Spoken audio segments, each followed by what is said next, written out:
Hello friends, welcome back to my channel Soma blogs. তো আশা করছি তোমরা সবাই ভালো আছো। তো আজকে চলে এসে বিয়ের একটা ভিডিও নিয়ে।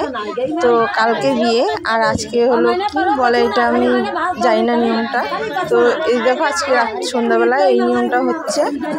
এই দেখো সবাই এসছে আর এরা না আটা দিয়ে এক ধরনের চিনি দিয়ে বড়ার মতন বানায়, আমাদের এখানে বড়া বলে আর ওরা বলে গুলগুলা।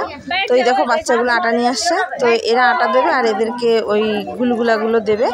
আর এই যে আমার ভাগ্নি হাতে করে ধান নিয়ে আসে, ও যতবার এই মণ্ডপে আসবে ততবারই ধান নিয়ে আসতে হবে একটা হাতে করে। আর এদের মণ্ডপটা দেখো একটু অন্যরকম, মানে আমাদের এখানের মতন না। আর ওটা না 4 দিন ধরে তেল লাগানো হচ্ছে গায়ে, তেল হলুদ। আমাদের যেমন বিয়েতে একদিন লাগায়, কিন্তু এদেরকে 4 দিন ধরে নিয়ম করানো হচ্ছে। 4 দিন ধরেই তেল হলুদ লাগাচ্ছে। এই যে দিদিকে দিয়ে দেখো আটা দিয়ে কি নিয়ম করাচ্ছে আমি বুঝতে পারছি না। এটা শুধু ভিডিও করছি যে এই ভিডিওগুলো শেয়ার করব সবার সাথে, কারণ আমাদের কলকাতায় বাঙালিদের মধ্যে এরকম হয় না বিয়ের নিয়ম। এদের নিয়মগুলো একটু অন্যরকম। তো দেখো বারবার করে ঘুরছে। আর এই যে যত লোক এসছে না সবাই না, মানে বেশিরভাগ লোকই বাটিতে করে আটা নিয়ে আসছে। এবার যখন এইগুলো সব নিয়মকানুন হয়ে যাবে তারপরে আটা দিয়ে সবাই আটা দিয়ে যাবে। আর হচ্ছে ওদের বাড়ি থেকে সেই আটা দিয়ে বড়া বানিয়েছে সেইগুলো নিয়ে যাবে।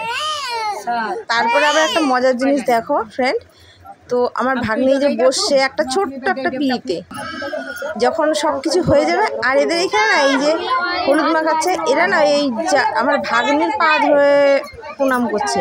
মানে আমরা তো বড়দের প্রণাম করি, তো এরা মানে দুলহা মানে বড় বউয়ের পা ধরে প্রণাম করে। আর এই দেখো পিঁড়িটা বগল চাপা করে দিয়ে দিল। তো এইটাই নিয়ে যাবে ও ঘরে। যতবার এই মণ্ডপে আসে ততবার এই পিঁড়িটাতেই বসতে দিচ্ছে, এই ছোট্ট পিঁড়িটাতে। আর এই পিঁড়িটাই নিয়ে যেতে হবে।